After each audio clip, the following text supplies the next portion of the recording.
Hello and welcome back. Today we are looking at Icon issue 6. This is the second part of the Blood Syndicate crossover. So Icon has been beaten by the Blood Syndicate, barely, and they're debating what to do. They're saying, let's kill him. But that's when Rocket shows up. And even though she's pregnant, she's still got that inertial dampening field that Icon gave her. They have a pretty nice battle, and Icon uses the inertial dampener to her advantage. Brickhouse hits her, knocks her flying. She comes back. The momentum of the hit and the fall giving her power. And that lets her lay out 3 of the Blood Syndicate by hitting Brickhouse, who then runs into 2 others. And then she's set upon by the freaky guy, Boogeyman, and she manages to dodge him and blast him in the back. And she's doing a pretty good job. It's a pretty cool fight scene. It goes on for several pages. They're trying to figure out what to do with her.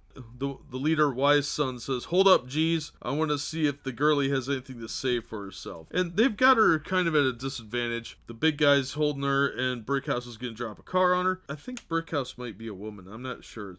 The drawing is very difficult to tell with the costume. So they're laughing at her because she's threatening to beat them up. But then Icon gets up just in the nick of time. There's a cool 1-page spread of him with his hand glowing. And they call a momentary truce. And Icon goes over to talk to DMZ, who he asks him about communication devices, and he realizes that DMZ is stranded here as well. And DMZ takes off after they shake hands, and Icon continues trying to talk some sense into them. So since they're on their turf, the Blood Syndicate's turf, they decide to go out to the Paris Island Bridge to have a neutral ground to discuss things, which is kind of pointless in my opinion. They only seem to care about their turf, and they've already chased the police out and pretty much everybody else. So I'm wondering who picks up the garbage on Paris Island, since these guys run it. Like, do they have their own garbage men? Do they just throw it away? There's a lot of technical issues that go into ruling an island that are not addressed from what I've seen. Anyway, they're basically just a superpowered street gang. Icon's trying to talk some sense to them,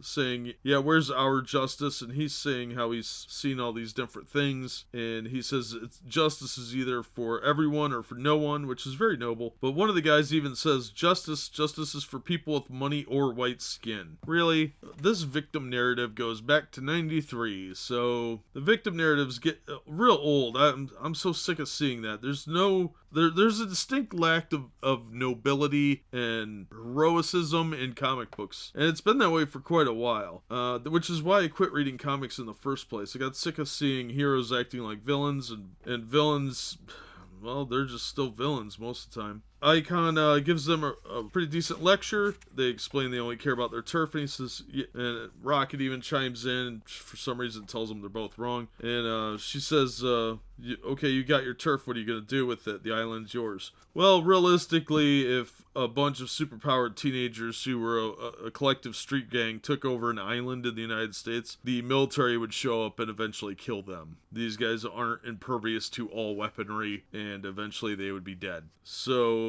that's a little unrealistic that an American city, a major metropolitan city, would allow that to happen. Eventually the bad press and snipers would get to them. So anyway, they form a truce with Rocket and Icon, so Icon can get to the bottom of what happened during the Big Bang on Paris Island. And he doesn't seem to have learned a whole lot, but he lectures Rocket anyway and gives her a mask so she can help hide her identity. He says that she calls him out for not telling her everything, and he says, you're right, it's time I told you everything, and that's the cliffhanger ending. So she's going to learn more about his origins and his alien nature in the next issue, which I am looking forward to reading. This was a real good issue. Really makes Blood Syndicate look like a bunch of bloodthirsty scumbags, though. I am not in any way impressed with the Blood Syndicate as characters. They all act like common street thugs. There's no heroism, no nobility to them. They're not people that you would want to look up to, so they're not superheroes in any respect. They're at best anti-heroes, and at worst they're supervillains. So I'm not real enthusiastic about reading their book, but I am interested in reading more about Icon and Rocket. Icon seems really cool. I like what I've read so far about most of the issues. There is definitely an underlying resentment of